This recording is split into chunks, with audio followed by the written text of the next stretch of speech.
Olá, este é mais um programa Entrevista com o Magistrado. E nós temos o prazer de receber a doutora Sandra Cristina Candeira de Lira. Ela que é titular da 6ª Vara de Fazenda Pública do Distrito Federal e é mestra em Direito e Políticas Públicas. Bem-vinda, doutora Sandra, mais uma vez. Obrigada, uma boa tarde a todos, bom dia, ou boa noite, dependendo do horário, prazer muito grande estar aqui, viu? Doutora Sandra, considerando que a ênfase do tema está sobre a política pública desenvolvida na área de saúde, qual é o reflexo de uma má gestão pública da pasta sobre o poder judiciário local? Essa é uma questão bastante salutar que hoje nos chama bastante atenção, porque nós temos visto, né, como cidadãos e como operadores do direito, um crescente número de demandas e uma reclamação muito acirrada também do jurisdicionado para com os serviços, né, essenciais de saúde. Tudo isso tem um contexto que precisa ser colocado para a maior clarividência nossa, né? A pasta hoje da saúde local, né, é exercida, está nas mãos de uma Secretaria de Saúde. Isso tudo vem em decorrência de um sistema, né, que é institucionalizado pela Constituição. Nós temos um sistema único de saúde e que ele é politicamente gerido pela descentralização, ou seja, o formato dele é de descentralizar. Quando isso acontece, passa-se aos estados, aos municípios e nós ao Distrito Federal, né, dentro da condição peculiar que temos, também a competência para gerirmos o nosso serviço de saúde local. Para isso contamos com recursos que vêm da União, recursos locais também, né, que são adquiridos, enfim, recolhidos, esse é o termo, das nossas declarações, IPTUs, impostos de transmissão, enfim, todo tipo de imposto existe um percentual que é direcionado à saúde.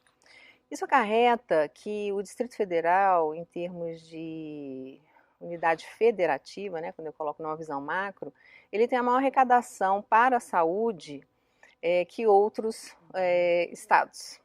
Então, nós temos hoje 20% de todo esse contexto financeiro, orçamentário, que é direcionado para o sistema de saúde. Isso nos eleva à seguinte reflexão: já que temos tanto orçamento, isso, lógico, num quadro comparativo com os demais, o que acontece conosco para que nós estejamos nesse sistema, ou seja, nessa calamidade, porque já até cheguei a ouvir, né, em matérias jornalísticas que o governador atual está querendo decretar calamidade pública em saúde. E aí vão os novos secretários, né, enfim, as pessoas incumbidas, até o jornal, não, a gente vai fazer, a gente vai...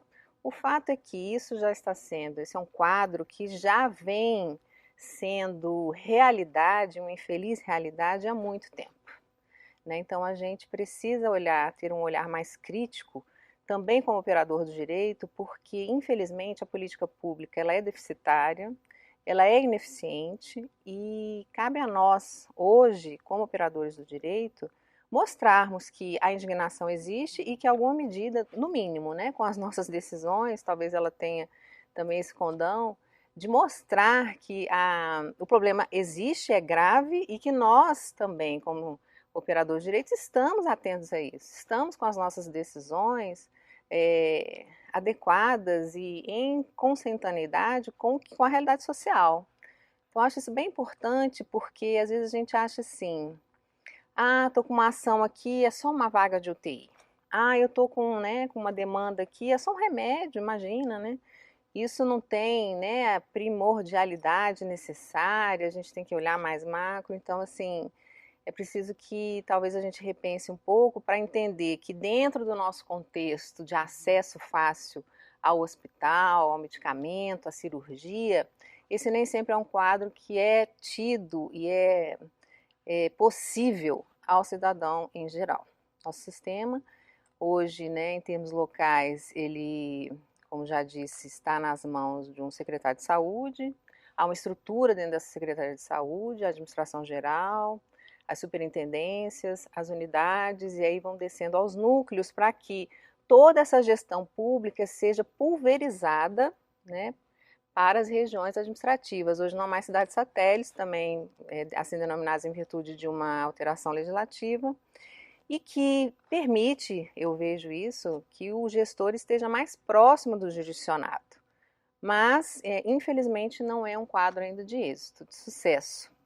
Eu ressalto também que há uma realidade que não pode ser, né, olvidada em termos de Distrito Federal, que é a nossa procura, né, do sistema de saúde do Distrito Federal, ela é muito assoberbada pelo entorno, né, porque nós temos cidades limítrofes no Goiás, posso citar o exemplo, Águas Lindas, Planaltina de Goiás, né, que como talvez e possivelmente assim seja, o serviço seja mais deficitário ainda, o socorro é buscado nas unidades do Distrito Federal.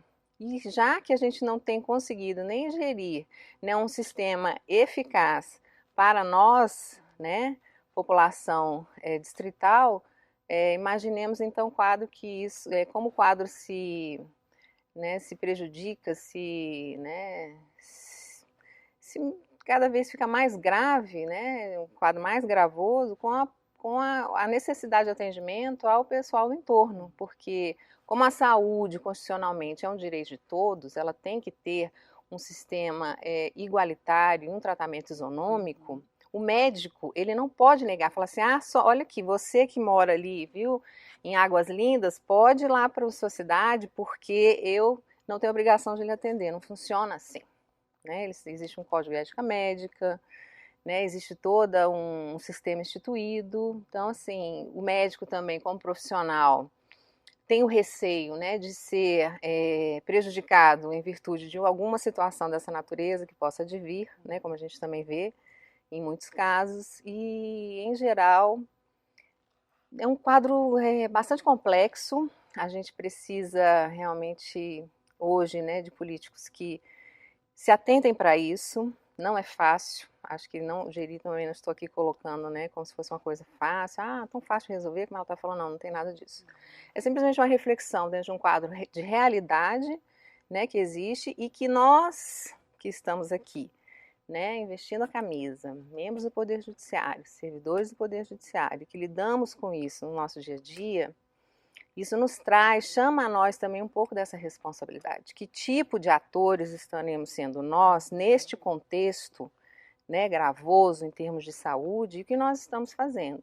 Então, já que a gente precisa agir, porque somos, né, impulsionados a isso através do processo, também não temos como falar assim, olha, como você mora lá no Goiás, essa ação aqui, eu, Sandra, né, como juiz ali, não quero, então não é da minha, né, assim, da minha competência, também não existe isso, né, então isso acarreta para nós um quadro difícil, porque nem sempre a gente consegue também, como operador de direito, fazer valer, ou seja, efetivar um direito que estruturalmente, em termos de poder executivo, ele já não está conseguindo ser feito, né? Porque a decisão ela vai existir, o cidadão vai estar ali, mas muitas vezes né, a pessoa morre com uma liminar na mão da UTI, porque não deu tempo de internar. Né? Muitas vezes, né, o medicamento que é necessário para aquele tipo específico né, de doença, enfim, de anomalia, não lhe chega às mãos. Então, assim, está com a liminar ali, está com a decisão pronta, está com a sentença, mas ela, para ser efetivada também tem um caminho, né? Porque não é assim uma mágica.